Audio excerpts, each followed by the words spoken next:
नमस्कार बच्चों, स्वागत है आपका अपने यूट्यूब चैनल अकेडा सेंट्रल पर। Assistant professor HPSC botany and HPSC PGT biology की सीरीज को आगे बढ़ाते हुए करते हैं क्लास नंबर 10 को डिस्कस, जिसमें हम कंप्लीट डिस्कशन करेंगे एंजाइम का।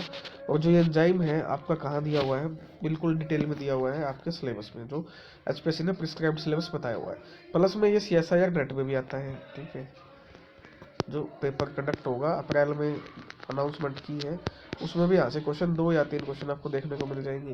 प्लस में नीट लेवल के जो बच्चे हैं बायो के, उनसे भी क्वेश्चन यहाँ से 1-2 क्वेश्चन पूछे जा सकते हैं, अब पूछे गए भी हैं, ठीक है। तो इसका इतना इंपॉर्टेंट है, सभी के लिए क्या है, कॉमन सेट टॉपिक है। तो आइए इसको स्टार्ट करते हैं। हमारा जो प्लान रहेगा, सबसे पहले हम जनरल कैरेक्टरिस्टिक पढ़ेंगे एंजाइम के, फिर एंजाइम का स्ट्रक्चर, उसके बाद एंजाइम का नोमेनक्लेचर, नामकरण, एंजाइम के फंक्शन, एंजाइम की specificity, factor affecting enzyme activity, enzyme inhibition, regulation of enzyme activity, medical uses of enzyme. हम इन सभी चीज़ों को पढ़ने वाले हैं। तो सबसे पहले बात करते हैं जनरल कैरेक्टरिस्टिक ऑफ एंजाइम, ठीक है।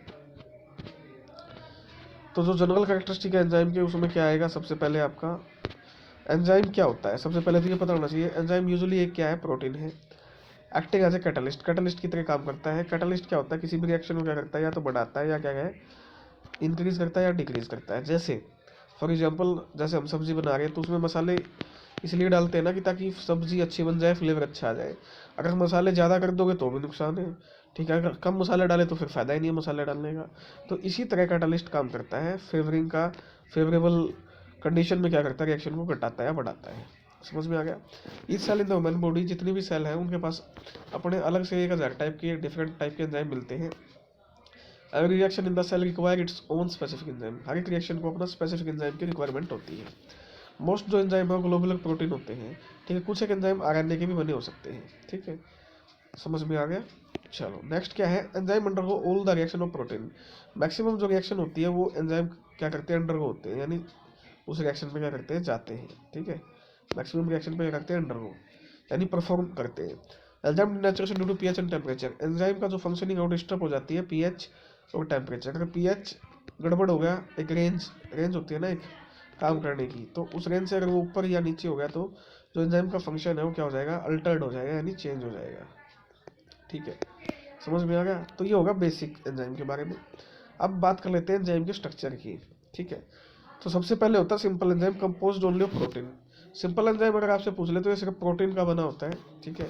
उसके बाद आते हैं आपके कंजुगेटेड एंजाइम, नाम से ही पता चल रहा है कंजुगेटेड, मिक्सर ऑफ 1 और 2, एक या दो चीज़ें जुड़ी होंगी, ठीक है।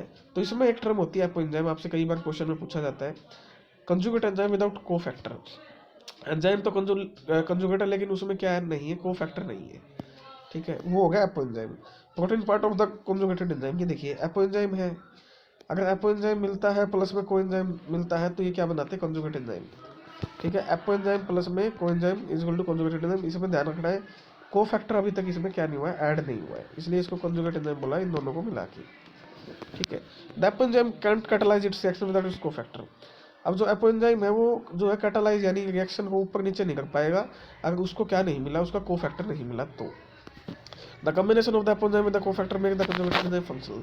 जैसे ही कोफैक्टर अटैच हो जाएगा तो एंजाइम क्या हो जाएगा, फंक्शनल हो जाएगा, काम करना स्टार्ट कर देगा, ठीक है। कोएंजाइम या कोफैक्टर, नॉन प्रोटीन पार्ट, जो नॉन प्रोटीन पार्ट होता है उसे क्या बोलते हैं हम, कोएंजाइम, ठीक है, या कोफैक्टर, दोनों को, ठीक है। ये नॉन प्रोटीन यानी प्रोटीन से बने नहीं होते ये। उसके बाद है होलो एंजाइम। होलो एंजाइम कब बनेगा, जब एपो एंजाइम में क्या बन गया, आपका कोफैक्टर जुड़ गया तो होलो एंजाइम बना देगा, ठीक है। एपो एंजाइम कैसे बना आपको ऊपर पीछे पता चल गया है, ठीक है। जैसे ही कोफैक्टर उसके साथ जुड़ेगा तो ये क्या बन जाएगा, होलो एंजाइम बन जाएगा, पता चल गई होलो एंजाइम इन्फॉर्मेशन। नेक्स्ट आते हैं आपके coenzyme and cofactor. Coenzyme provide additional chemically reactive functional group beside those present in the amino acid of the enzyme. अब आपसे सिंपल सा पूछ लिया भाई कोएंजाइम की जरूरत क्यों पड़ती है, ठीक है। तो इसका फंक्शन क्या है, additional chemically reactive functional group. ये एक ऐसा फंक्शनल ग्रुप प्रोवाइड करवाते हैं जो रिएक्टिव हो, रिएक्शन को अच्छे से कैरी करवा पाए, ठीक है, वो इनका काम होता है, ठीक है। और आइदर स्मॉल ऑर्गेनिक मॉलिक्यूल और इनर कोएंजाइम क्या हो सकते हैं, ऑर्गेनिक मॉलिक्यूल भी हो सकते हैं और इनऑर्गेनिक आयंस भी हो सकते हैं, दोनों तरह से ये हो सकते हैं। Metal ion often act as additional cofactor, metal जो आयन होते हैं वो एडिशनल कोफैक्टर का काम करते हैं, जैसे जिंक 2 पॉजिटिव, आपने काफ़ी रिएक्शन में देखा होगा, मैग्नीशियम मैग्नीज Fe2 पॉजिटिव, ठीक है।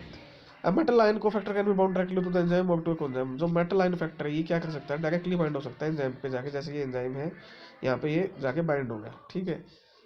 और कोएंजाइम के साथ भी हो सकता है। नेक्स्ट आता है आपका कोएंजाइम, ए स्मॉल ऑर्गेनिक मॉलिक्यूल। कोएंजाइम क्या है आपका, ऑर्गेनिक मॉलिक्यूल है, ये आपको ध्यान रखना है। एक्टिंग एज ए कोफैक्टर, ठीक है, ये कोफैक्टर की तरह एक्ट करता है in conjugated enzyme. Coenzyme are derived from vitamin और विटामिन डेरिवेटिव। ये कहाँ से आए, विटामिन और जो विटामिन के डेरिवेटिव वहाँ से ये आए हैं। Many vitamin act as coenzyme, ठीक है, बहुत सारे जो विटामिन है वो कोएंजाइम की तरह काम करते हैं। सेप्सली जो विटामिन बी है वो इस तरह काम करता है, ठीक है। उसके बाद है आपकी एंजाइम की डिफरेंट डेफिनेशंस। सिंपल मैंने इसको टेबल में बना दिया ताकि आप जब क्विक रिवीजन लो तो आपको आसानी हो जाए। एंजाइम जो है protein only enzyme that facilitate a chemical reaction. Protein क्या है, ओनली एंजाइम है जो फैसिलिटेट करता है केमिकल रिएक्शन को, ठीक है। ठीक है, कोएंजाइम क्या होगा, compound ride from vitamin. Compound ऐसे कंपाउंड जो विटामिन से बने हैं, जैसे net positive that assist an enzyme. ये क्या करते हैं, हेल्प करते हैं यानी असिस्ट करते हैं एंजाइम को एक केमिकल रिएक्शन को कैरी आउट करवाने में। कोफैक्टर क्या है, मेटल आयन, मेटल होंगे, ठीक है, इनऑर्गेनिक होंगे, दैट असिस्ट एन एंजाइम। वही काम है, असिस्ट करते हैं, मदद करते हैं केमिकल रिएक्शन को प्रोसीड करवाने में। एपोएंजाइम हम पीछे पड़ जा चुके थे, protein only part of an enzyme, जो प्रोटीनियस पार्ट होता है सिर्फ, ठीक है, जैसे आइसोसिएटेड डिहाइड्रोजनेज। ये क्या है, एपोएंजाइम की तरह काम करता है, that require an additional enzyme to facilitate chemical reaction, not functional alone. अब जो एपोएंजाइम है इसको कोफैक्टर की जरूरत पड़ेगी, ठीक है, तो ये अकेला काम नहीं कर पाएगा, आइसोसिएटेड डिहाइड्रोजनेज। उसके बाद होलो एंजाइम है, कॉम्बिनेशन ऑफ द एपोएंजाइम। जैसे ही एपोएंजाइम आया अब उसके साथ कोएंजाइम मिल गया तो ये क्या मिलके क्या बना देंगे, फंक्शनल पार्ट बना देंगे एंजाइम का, जिसको बोलते हैं होलो एंजाइम, ठीक है। पता चल गया आपको होलो एंजाइम कब बनेगा। चलो नेक्स्ट आता है एंजाइम का नामकरण यानी nomenclature. Enzyme nomenclature, enzyme are named according to the type of reaction they catalyse and their substrate. इनको या तो इस तरह से मतलब नाम दिया गया है कि ये किस तरह की रिएक्शन को कैटालाइज करते हैं, या इस तरह है कि इनका जो सबस्ट्रेट है वो मॉलिक्यूल, जो सबस्ट्रेट मॉलिक्यूल है वो कौन सा है, क्या है। अब सबस्ट्रेट क्या होता है, the reactant upon which the specific enzyme act. Substrate का मतलब क्या है आपका, एक ऐसा पदार्थ जिसपे एंजाइम जाके क्या करेगा, काम यानी एक्शन करेगा अपना, ठीक है। तो सबस्ट्रेट क्या है, reactant upon which the specific enzyme act. Enzyme physical bind to the substrate, जैसे ये है सबस्ट्रेट है, यहाँ पर एंजाइम जाके क्या होगा, बाइंड हो गया सबस्ट्रेट के, ये सबस्ट्रेट है, ये एंजाइम है, फिजिकली बाइंड होता है खुद जाके, ठीक है।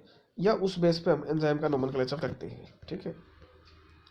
जो सुफिक्स लगेगा, जो पीछे जुड़ेगा, वो क्या जुड़ेगा एंजाइम के, मोस्टली केसेस में एज होता है, जैसे lactase, amylase, protease, lipase, denote an enzyme. अगर पीछे एज लिखा मिलता है तो आप समझ लेना कि ये क्या है, एंजाइम है।